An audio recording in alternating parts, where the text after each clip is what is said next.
Hello everyone, good morning.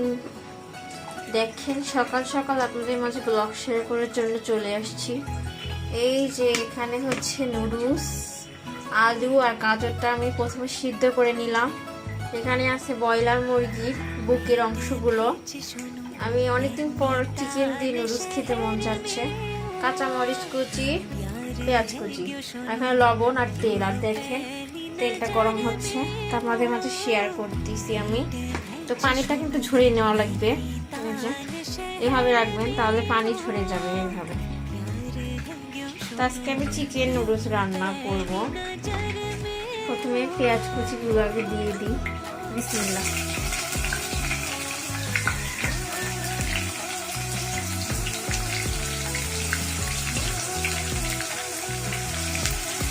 তেলটা মনে হয় বেশি দিচ্ছি, তার কারণ হচ্ছে দেখুন এখানে ডিম দিয়ে চিকেন দিয়ে নুডলস রান্না করব। ডিমটা আমি আগে ফেটে রাখছিলাম, তাছাড়া আমার খোসা পড়ে যায়, এই জন্য ডিম দিয়ে এখন ঘুটে নিব।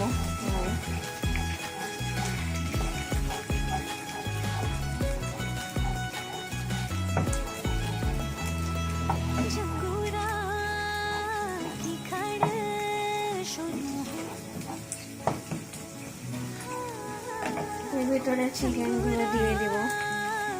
চিকেনটা আগে ভেজে নিতে হতো, মনে ছিল না, যাই হোক লবণ দিলাম। হলুদের গুঁড়ো দেবো।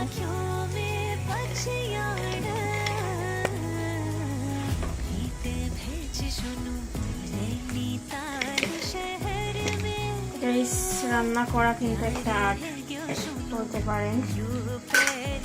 হলুদের গুঁড়ো দিতেই হবে, কারণ লবণ আর হলুদ দিয়ে চিকেনটা না ভাজলে কিন্তু ভালো লাগবে না, চিকেনটা কাঁচা কাঁচাই থেকে যাবে।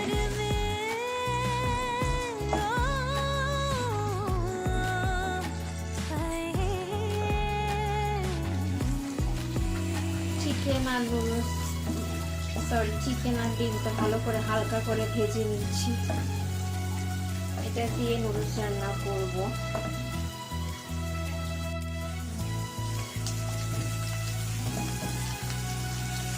দেখতে পাচ্ছেন আমার ডিমটা হচ্ছে, চিকেনটা ভালো করে ভাজা ভাজা কিন্তু হয়ে গেছে। চিকেনটা কিন্তু এটা বুকের অংশ, ব্রয়লার মুরগি।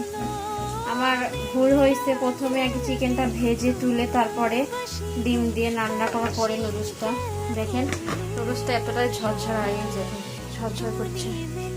এটা এখন পানি কিন্তু একদম ঝরে গেছে, দেখেন কোনো পানি নেই। এখন আমি ছেড়ে দিলাম। গাজর যারা খান না তারা কিন্তু এইভাবে রান্না করে খেতে পারেন, আশা করি ভালো লাগবে। আর চিকেনের যে মশলা ছিল সেই মশলাটা আমি আগেই দিয়ে দিচ্ছি এর ভিতরে। চিকেন ম্যাগি নুডলস, যারা সস আছে বাইরে দিতে পারেন এর ভিতরে, সয়া সস। অনেকে অনেক কিছু অ্যাড করে। সয়া সস আমার বাসায় নেই, এমনি সস আছে, সেটা দিয়েই খাবো। ও সামান্য পরিমাণ মতো একটু লবণ দিতে হবে, কারণ নুডলস দেওয়ার পর কিন্তু একটু লবণ দেওয়া লাগবে, অল্প করে দিবেন। মশলার লবণ আছে, তারপরে প্রথমে একটু লবণ দিয়েছিলাম ডিমের জন্য। এটা এখন সুন্দর করে উল্টিয়ে পাল্টিয়ে ভেজে নেবেন, যেন কাঁচা কাঁচা না থাকে। আলু আর গাজর কিন্তু প্রথমে আমি দেখতে পাচ্ছিলেন সিদ্ধ করে নিছি।